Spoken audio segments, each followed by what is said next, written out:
नमस्कार। ध्यान का स्वरूप क्या है? क्या सामान्य मनुष्य को ध्यान से लाभ हो सकता है? उसका वैज्ञानिक पक्ष क्या है? ध्यान के पौराणिक या प्राचीन आयाम कौन कौन से हैं? पातंजलि योग सूत्र में ध्यान क्या है? अन्यत्र ग्रंथों में ध्यान क्या है? इस बारे में स्वामी कूलानंद जी का बहुत ही अधिक एक प्रकार से इंटरेस्ट था, रुझान थी इस विषय में। तो उन्होंने सबसे पहले ये देखने का प्रयास किया कि क्या ध्यान सम्मोहन है। बहुतेरे लोग अभी भी ये आरोप लगाते हैं कि ध्यान तो भैया एक सम्मोहन की स्थिति है, हिप्नोटिज्म है, हिप्नोटाइज स्टेट है, हिप्नोटिक ट्रांस है। स्वामी जी स्वयं एक ध्यानी थे। उन्होंने ऐसे व्यक्ति को बुलाया जो दूसरों को सम्मोहित कर सकता था। उन्होंने उसे कुछ उद्दीपक दिए जिसे हम लोग स्टिमुलस कहते हैं। उन्होंने उस व्यक्ति को, किसी और व्यक्ति को सम्मोहित करवाया उस सम्मोहन के जो विशेषज्ञ थे उसके द्वारा। अब वो जो सम्मोहित व्यक्ति था उसको उन्होंने अलग अलग प्रकार के स्टिमुलस दिए, जैसे कि पिन चुभुई। तो दिखाई दिया कि वो तो कुछ बोल नहीं रहा है क्योंकि वो सम्मोहन की अवस्था में है। फिर उन्हें पिस्टल शॉट यानी पिस्तौल की आवाज़ सुनाई। आम व्यक्ति तो जल्दी से घबरा जाता है कि पिस्तौल की आवाज़, हे भगवान, एकदम चौंक जाता है। लेकिन वो व्यक्ति जो सम्मोहन की अवस्था में था बिल्कुल नहीं चौंका, बिल्कुल शांत रहा। तीसरा स्टिमुलस या उद्दीपक उन्होंने ये दिया कि उसके जांघों पर बर्फ़ की सील रखी।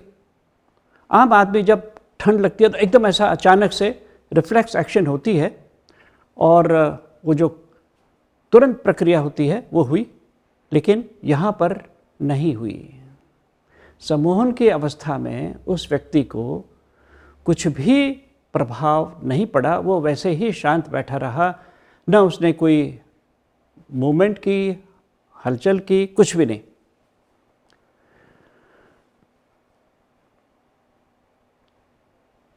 तो उससे क्या पता चलता है कि सम्मोहन की अवस्था में व्यक्ति को पता नहीं चलता कि उसके साथ क्या हो रहा है।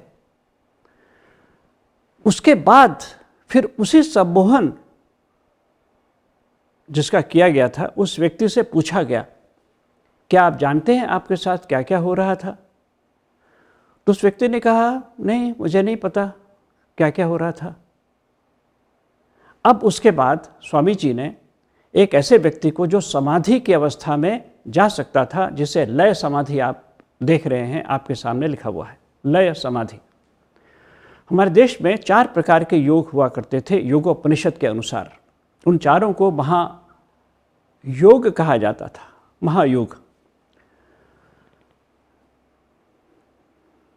मंत्रो हठो लयो राजयोगांता भूमिका क्रमात् एक एव चतुर्धाय महायोगो विधीयते।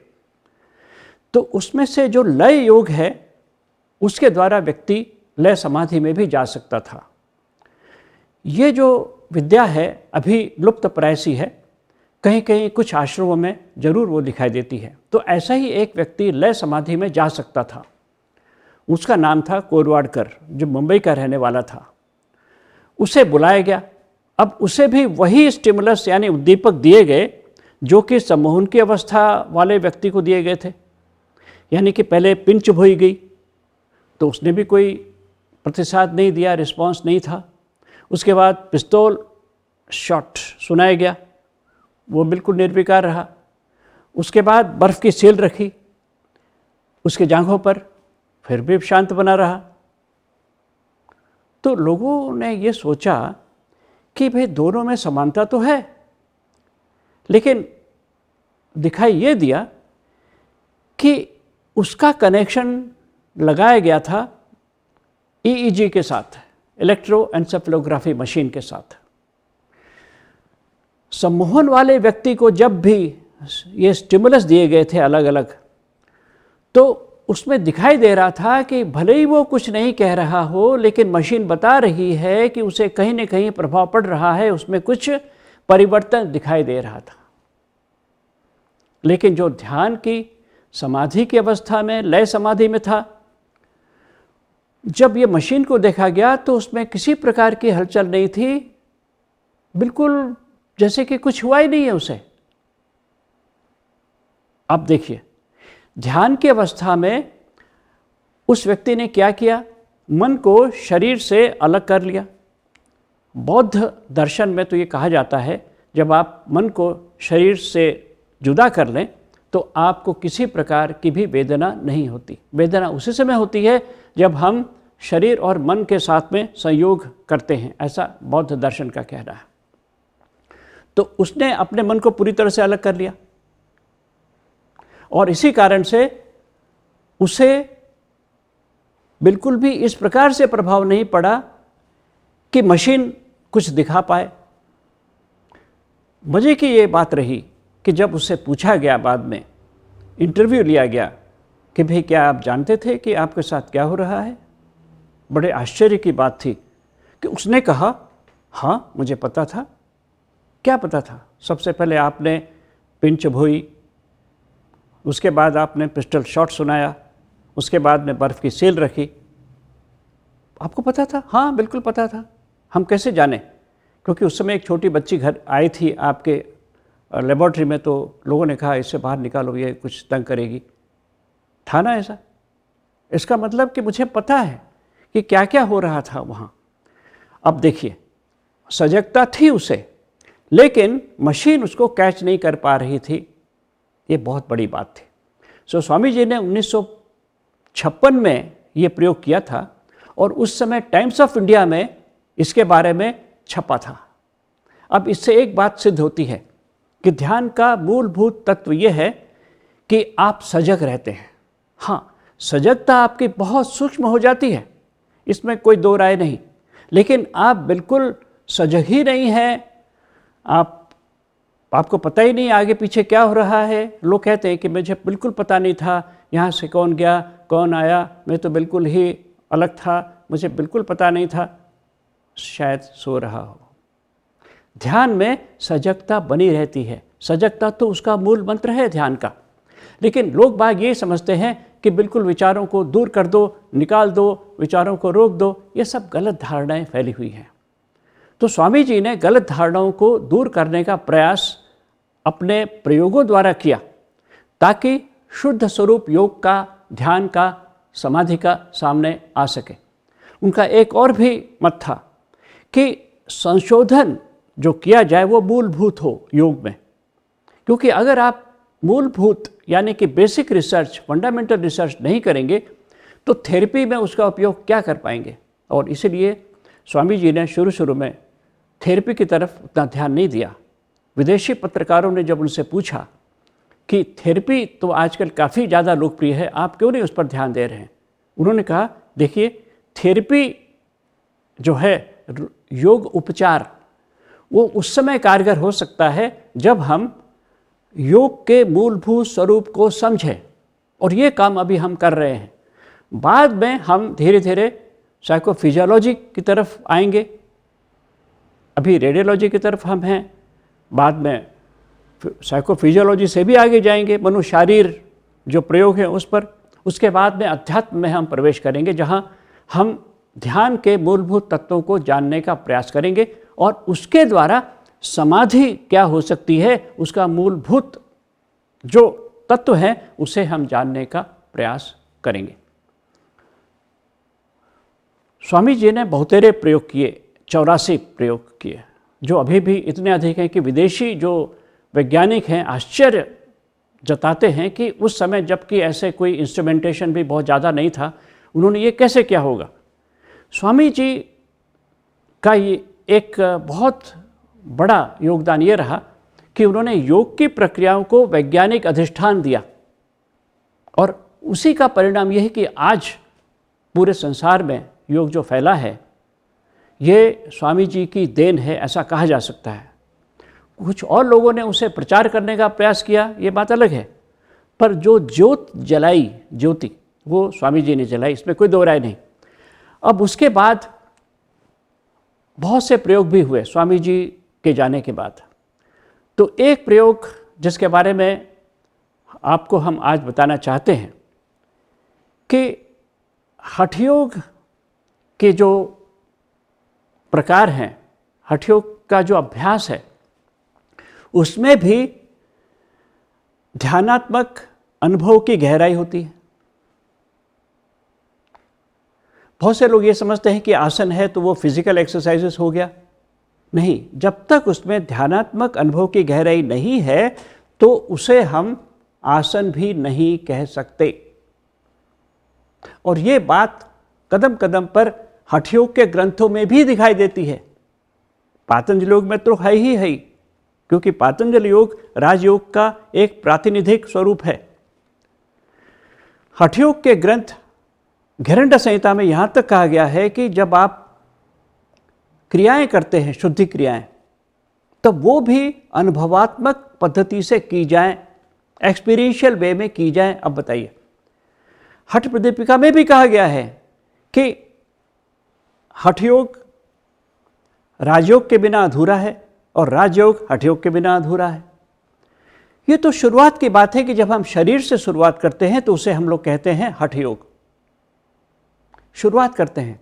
लेकिन हठयोग भी जाता है समाधि की तरफ, ये बात शायद कुछ लोग न जानते हो।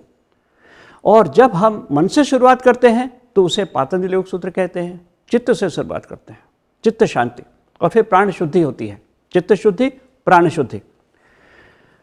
तो दोनों में साम्य ये है कि दोनों एक ही तरफ जाते हैं, ध्यान और समाधि की तरफ, भले ही शुरुआत में।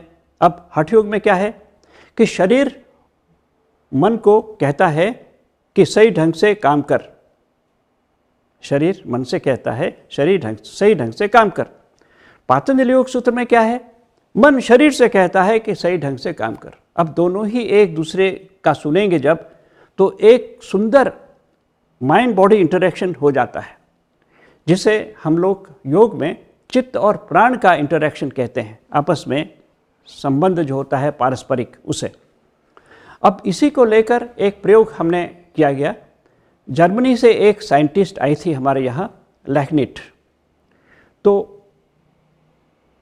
उसे अपने डिप्लोमा के लिए वहाँ पर जर्मनी में एक रिसर्च सबमिट करना था, जो वो भारत में करने आई थी, और कैरवधाम को उसने चुना था। तो हमने हमारे यहाँ के विद्यार्थियों में से 23 विद्यार्थी लिए जो ध्यान के लिए अभ्यास करने वाले थे, ध्यान का अभ्यास करने वाले थे। और 23 जो दूसरे लोग थे उनको हमने सिर्फ एक टेस्टिंग के रूप में लिया। यानी वो कौन थे, आसन प्राणायाम करने वाले। मतलब ये कि डिप्लोमा इन योगा एजुकेशन में 23 लोग थे, वो आसन प्राणायाम भी कर रहे थे, उसके साथ ही साथ ध्यान हम उन्हें दे रहे थे 23 दिन तक। और जो आसन प्राणायाम कर रहे थे वो तो रूटीन कर ही रहे थे। 23 दिन के अभ्यास के बाद ध्यान के हमने कुछ बहुत ही अच्छे रिजल्ट पाए। वो ये कि ध्यान करने से हमें आसन प्राणायाम के अभ्यास में भी लाभ होता है। अब बताइए। और ये भी पाया कि जो लोग आसन प्राणायाम कर रहे हैं वो जब ध्यान करते हैं तो उनको ध्यान में अधिक प्रगति का अनुभव होता है। साथ में हमने ये भी पाया कि अनुभवात्मक गहराई जो है, जो ध्यान के विद्यार्थियों में है, वो बहुत ज़्यादा बढ़ रही थी दिन ब दिन, क्योंकि वे हठयोग भी कर रहे थे, लेकिन जो केवल यानी कि आसन प्राणायाम कर रहे थे, लेकिन जो केवल आसन प्राणायाम कर रहे थे उनमें हमें दिखाई दिया कि उसमें भी अनुभवात्मक गहराई थी, लेकिन वो उतनी ज़्यादा नहीं हो पाई तुलना में उनके जो ध्यान भी कर रहे थे। इसका मतलब ये निकलता है कि, और ये बाकायदा उन्होंने सभी प्रकार के जो स्टैटिस्टिकल इंस्ट्रूमेंट्स होते हैं उसका उपयोग करके, और हर दिन ध्यान के बाद टेस्टिंग हम लोग ले रहे थे। मेडिटेटिव डेप्थ एक्सपीरियंस ये क्वेश्चनर था, उसका उपयोग कर रहे थे। तो इस प्रकार से हमें ये दिखाई दिया कि भाई जहाँ भी आसन प्राणायाम कर रहे हैं उसके साथ साथ ध्यान का भी होना जरूरी है। और ध्यान का मूलभूत अभ्यास, मूलभूत दृष्टिकोण से अगर उसका अभ्यास किया जाए तो बहुत अधिक लाभ होता है। कई संस्थाओं में ये होता है कि केवल वो आसन प्राणायाम ही बताते हैं, यहाँ तक कि शवासन और जो गहरे अभ्यास हैं उसके बारे में बहुत कम बात होती है। लेकिन मज़े की ये बात भी रही कि आसन प्राणायाम ही भले क्यों न हो, लेकिन उन्हें अगर हम ध्यानात्मक पद्धति से करेंगे तो लाभ ही लाभ है, ये भी हमें दिखाई दिया। तो ये जो प्रयोग था ये स्वामी जी के विचारों से अनुप्राणित था कि भाई एक्सपीरियंशियल योगा, अनुभवात्मक योग जब तक हम नहीं करेंगे योग को हम पहचान नहीं पाएंगे। अब ये जो विशेष योगदान है केवलधाम का योग को, ये बहुत ही अधिक उल्लेखनीय है, अद्वितीय है। अब केवलधाम मात्र एक ऐसा इंस्टीट्यूट है, संस्था है, जहाँ पर हठयोग के जो अभ्यास हैं उनको पातंजलि योग के सिद्धांतों के अनुसार किया जाता है। उसके बाद में तो इस क्षेत्र में जो बड़े बड़े नाम हैं उन्होंने भी केवलधाम की इस योगदान को, केवलधाम के योगदान को काफ़ी सराहा है। अभी भी कुछ प्रदेशों में ये होता है, कुछ जगहों में ये होता है कि केवल आसनों को व्यायाम के रूप में दिया जाता है। इसका मतलब ये कतई नहीं कि व्यायाम कोई अच्छी चीज़ नहीं है। मैं आपको बता दूं, हमारे देश में भारतीय व्यायाम पद्धति काफ़ी अधिक लोकप्रिय थी। हमारे देश में, मैं फिर से कह रहा हूँ, भारतीय व्यायाम पद्धति काफ़ी लोकप्रिय थी और उसी समय योग भी काफ़ी लोकप्रिय था। योग में और व्यायाम में कोई टकराव नहीं था, एक दूसरे को वो बहुत ही आदर की दृष्टि से देखते थे। ये भी बहुत विशेष बात है। यदि आपको शारीरिक काम करने हो, युद्ध पर जाना हो, तो व्यायाम की पद्धतियों का उपयोग करना चाहिए। यदि आप योग की पद्धतियों का उपयोग करेंगे तो बहुत शांत हो जाएंगे, युद्ध क्या कर पाएंगे।